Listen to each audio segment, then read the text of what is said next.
For newcomers to Dungeons & Dragons Online, several challenges can lead to frustration if not approached carefully.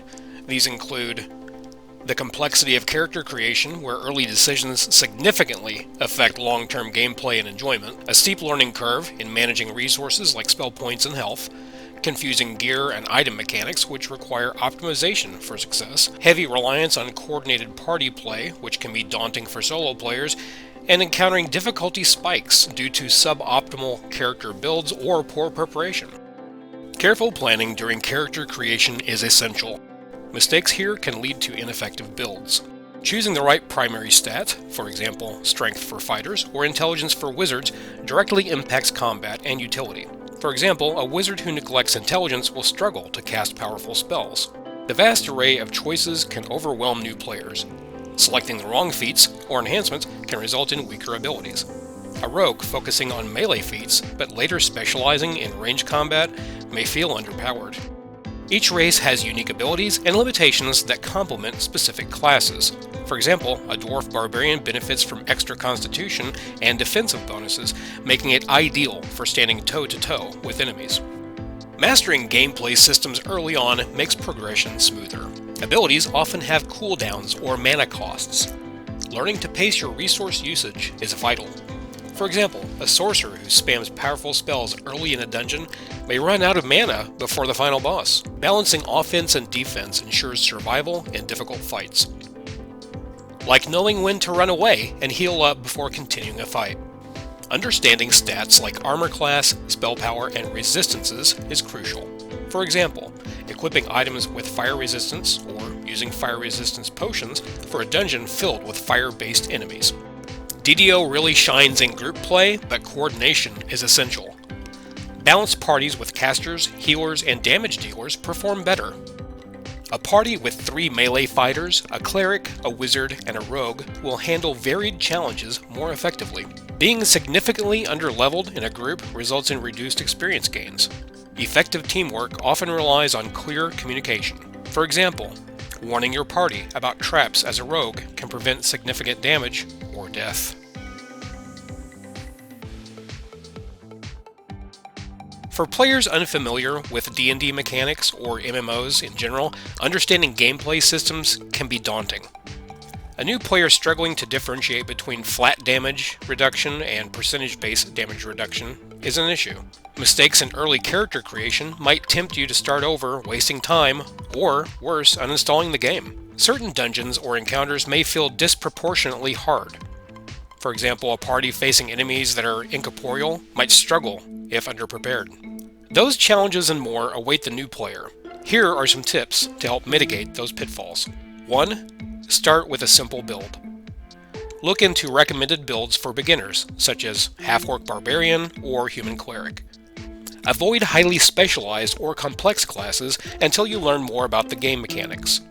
Speaking of, focus on learning mechanics. Don't rush your progression. Spend time understanding core systems like crafting, spellcasting, and enemy defenses. Number 3. Join a guild or group. Experienced players can offer guidance and help with tricky dungeons. Number 4. Use community resources. Guides, forums, and wikis provide invaluable advice for character building and gameplay strategies.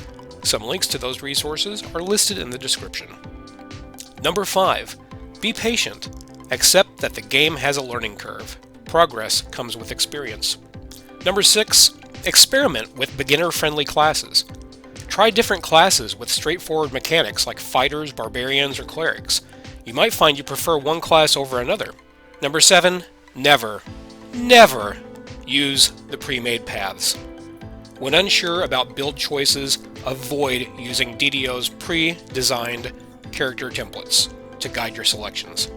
Those templates, called paths, were introduced in 2008 and have not kept pace with changes in the game.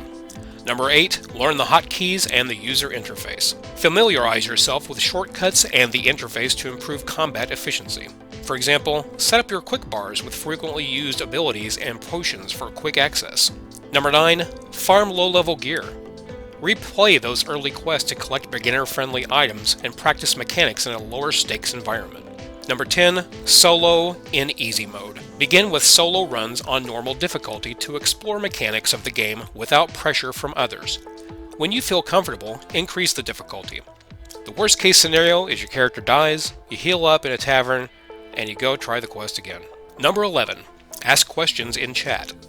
The in-game community often provides helpful advice. Don't hesitate to ask for tips. Number 12. Use hirelings for solo play. Hirelings are AI companions that can fill roles like healing or tanking, making solo play more manageable. Number 13. Plan long-term goals. Think about how your early choices will affect your character's performance at higher levels. You should be following a build, so check what feats or enhancements you get later on in the game and read what they do. Having a goal other than playing can keep you going.